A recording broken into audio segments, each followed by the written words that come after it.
I'm Cadence Jones, and here is my audience. Jason, Abigail, and Connor. The Matilda effect.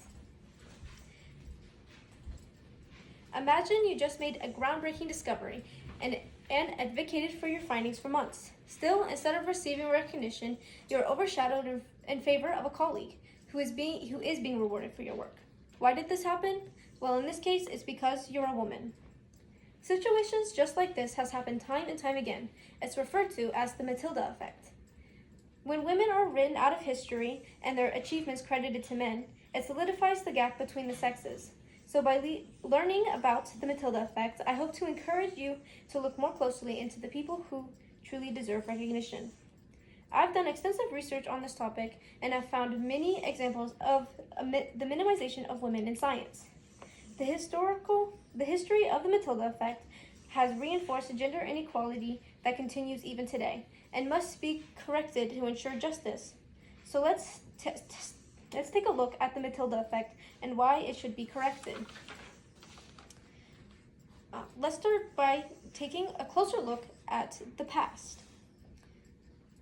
The Matilda effect has been talked about since the late 1800s.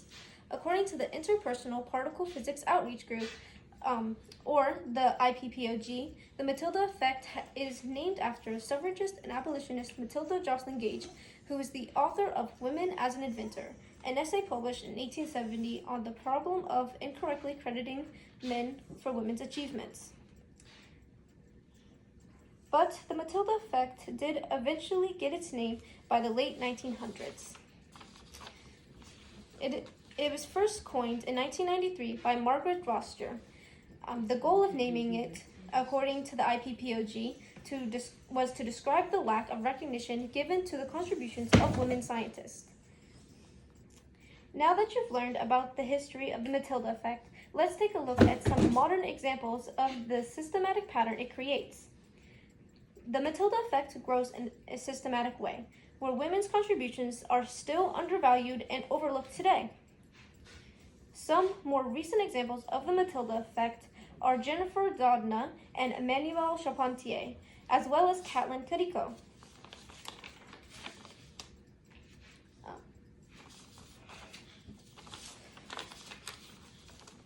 In the article Casper Scientists Discover and Women Rewriting History by Isabel Alexander, Jennifer Doudna and Emmanuelle Charpentier discovered a CRISPR-Cas9, a tool that allows microbiologists to rewrite precise portions of DNA. And according to Alexander, these women's work was overshadowed by Feng Zhang, a fellow researcher, who applied their technology to a living cell.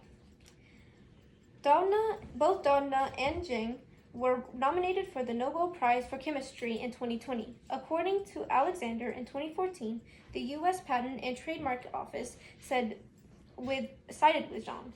But according to the Nobel Prize website, the 2020 Chemistry Prize was awarded to Jennifer Doudna and Emmanuelle Charpentier. According to the article Kathleen Carico and a Biochemist Who Persisted by Marielle Dantino, Kathleen Carico played a crucial role in mRNA research. According to From Rejection to the Nobel Prize, Carico and Westman's pioneering on the mRNA transitional immunology by Amit Benzel, Carico's research laid the groundwork for the COVID-19 vaccine, but was denied promotion and funding for years, while her male colleagues got to advance more easily.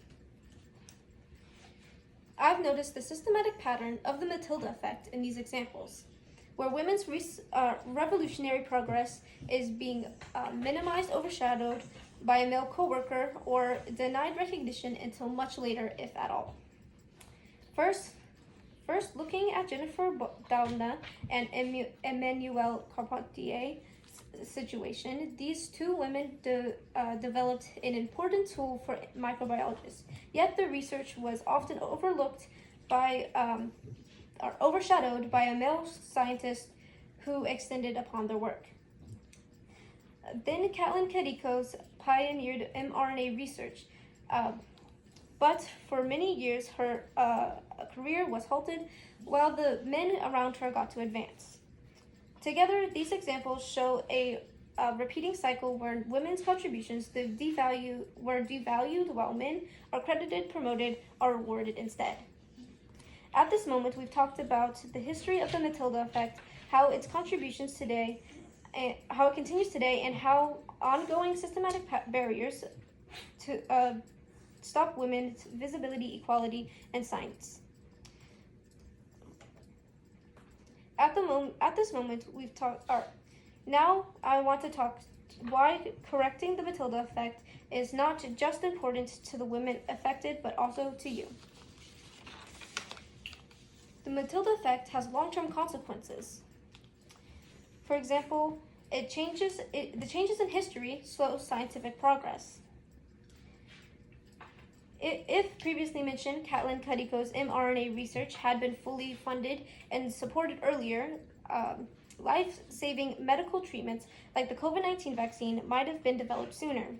Similarly, when women are denied resources or recognition, they often leave research, meaning valuable ideas and invaluable innovations are lost. The Matilda effect doesn't just harm women personally. It holds back the advancements of knowledge for everyone. It can also reinforce gender stereotypes. When credits and awards disproportionately go to men, it strengthens the stereotype that men are naturally better at science, leadership, and intellectual work than women. In a Nature News article, women are credited less in science than men. It's stated that underrepresentation of women in faculty positions may be the reason of early discouragement among junior researchers.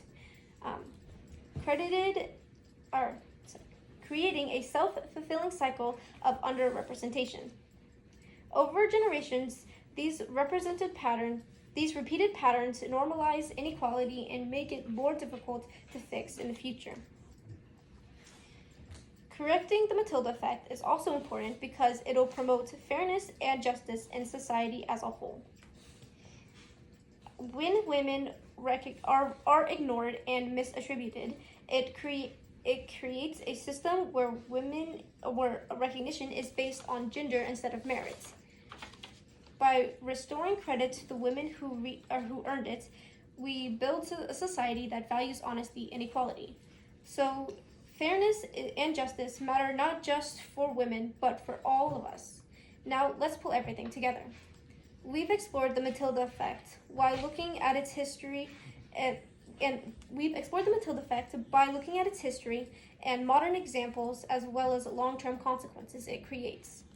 From Matilda Joslyn Gage and Margaret Roster to scientists like Kathleen Cuddyco and Jennifer Doudna, we've seen how women's contributions have too often been minimized or misattributed.